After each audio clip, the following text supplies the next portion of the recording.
What's up, people? I'm Shaggy, the Opinionated Hippie, and this is part 25 of what I hope is a never-ending series of rankings and reviews of the Grateful Dead's Dave's Picks, an archival concert release series that looks a lot like their Dick's Picks, in which they release complete shows or the best possible assortment of songs from a certain run of shows to make a complete show, though I think all the Dave's Picks are complete shows with bonus tracks and stuff like that. And we are on number 25.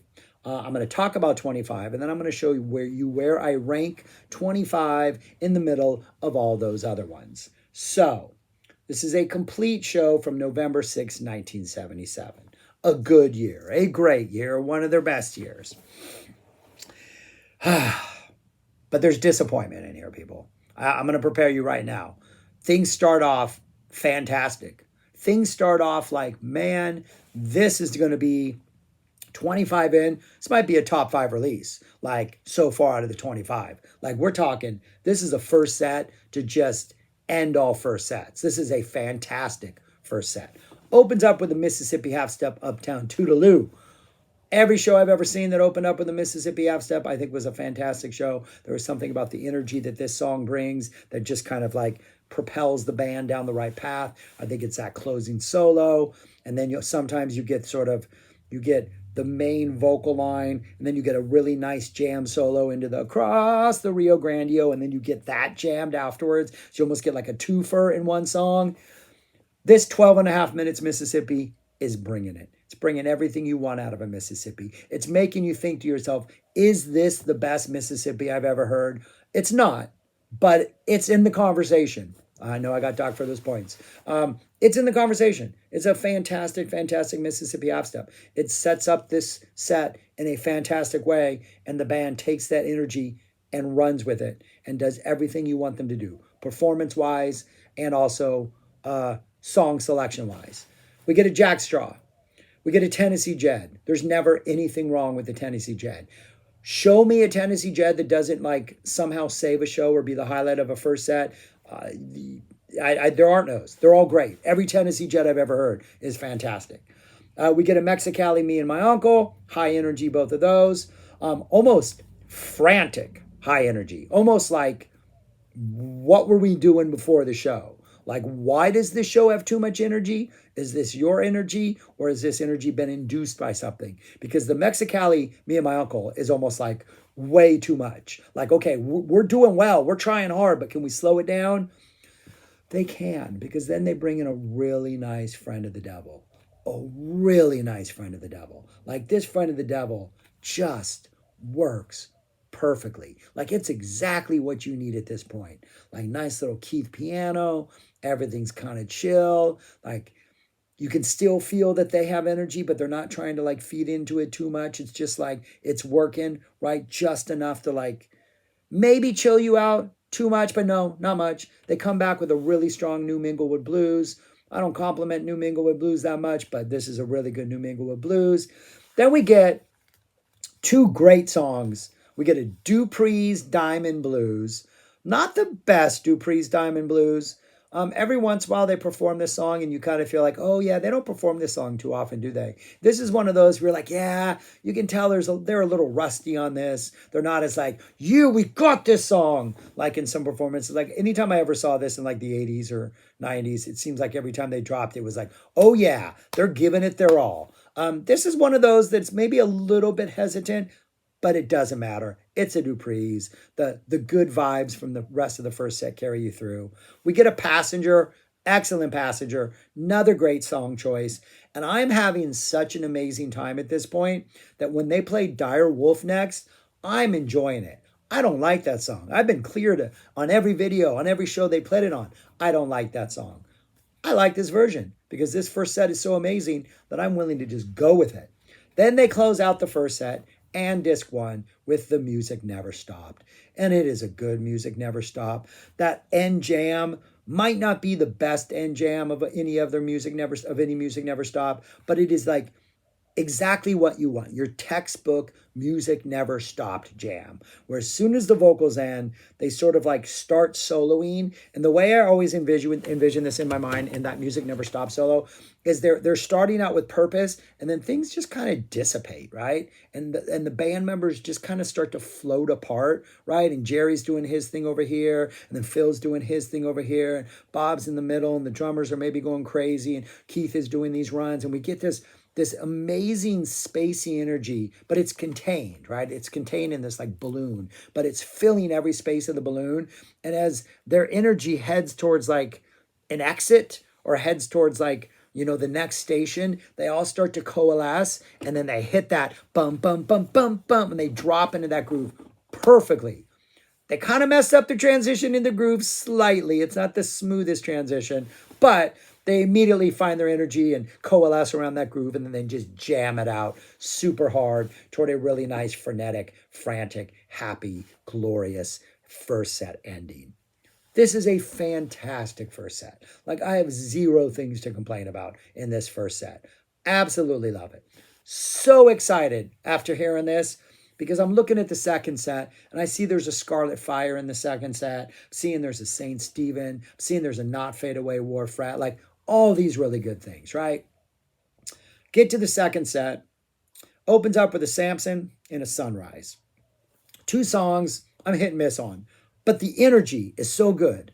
And I'm feeling so good after that first set. I'm in on the Samson. Samson actually sounds pretty good. It has a vitality to it that I think they would lose, eventually, just because it became overplayed. Bob even says, hey, it's Sunday, so we got to do a Samson. So they do a Samson, it feels good, the drummers sound good, the mix sounds good. They go into a Sunrise. Sunrise, it just works for me. Donna sounds good. Jerry's little brief guitar solo in there works. Like, the energy is really, really good. Then they hit a Scarlet Begonias. Like, this is what I'm waiting for, man. This has been so amazing so far. We're like an hour and a half into the show at this point. Like, they're going to blow the hinges off with this Scarlet Fire, right? I'm still waiting for them to blow the hinges off with this Scarlet Fire. Scarlet, I don't know if we have technical difficulties. I don't know if something's going on, but we get to the second verse. There's no Jerry. There's no vocals. We're just kind of treading water for a while. Eventually, Jerry comes back, tries to get back into the song. Solo seems a little slow in the middle, kind of drawn out. We get the closing verse. We're heading off into like post-vocal like jam session, and like there's no Jerry. Like, well, wait, there's Jerry. Wait, no, now he's gone. Wait, what's happening? Wait, we're bringing this down to the lowest simmer possible. Why are we taking this energy, why are we bringing it all the way down here where like I'm not even sure my sound is on, because we've all completely disappeared from the sonic space. Eventually Jerry returns, and we get a quick, short little jam that's like, okay, we found it. We're going somewhere now. Oh, wait, we're in fire. Fire's here. Oh yeah, okay. Fire's taking a long time to start. I like this. I like when we ride these fires this way. I like when we take the time to sort of develop the flavors before we get into the first verse, but it doesn't really feel like flavors are being developed. It just feels like maybe we're on a not even a treadmill, because sometimes in a treadmill you actually walk forward closer to the front. We're just like walking in place. We're not going anywhere. Like, eventually we get to the verses. There is one solo between verses that is pretty good.